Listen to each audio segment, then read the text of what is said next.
आपने कभी सुना है 14 लोक? ये कोई कहानी नहीं बल्कि एक गहरा आध्यात्मिक रहस्य है। हमारे ब्रह्मांड में कुल 14 लोक माने गए हैं, 7 ऊपर और 7 नीचे।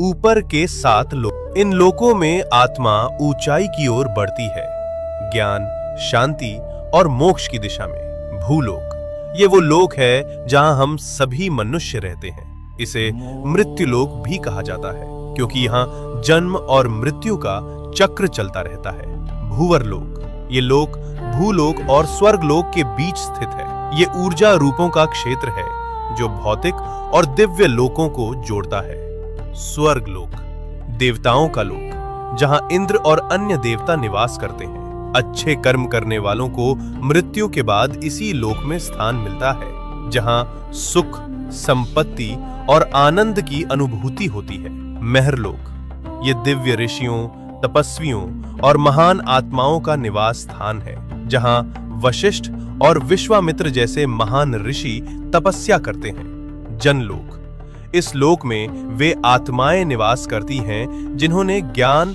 और ध्यान में परम सिद्धि प्राप्त की होती है।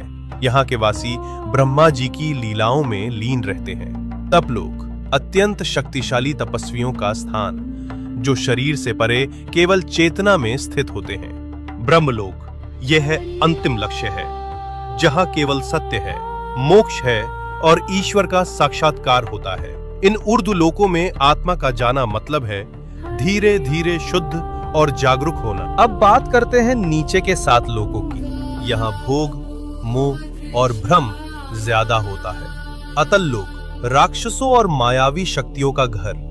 वितल लोक, जहां कामनाएं और भोग हावी रहते हैं। सुतल लोक, राजा बलि का लोक। वे दानवीर थे लेकिन उनमें अहंकार भी था।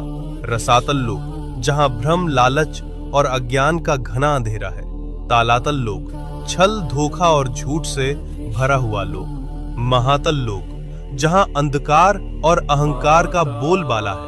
पाताल लोक, सबसे नीचे का लोक, तामसिक ऊर्जा और इच्छाओं का केंद्र। लेकिन इन सब का मतलब सिर्फ बाहरी दुनिया नहीं है। ये 7 लोक हमारे भीतर की नकारात्मक सोच और कमजोरियों का प्रतीक हैं।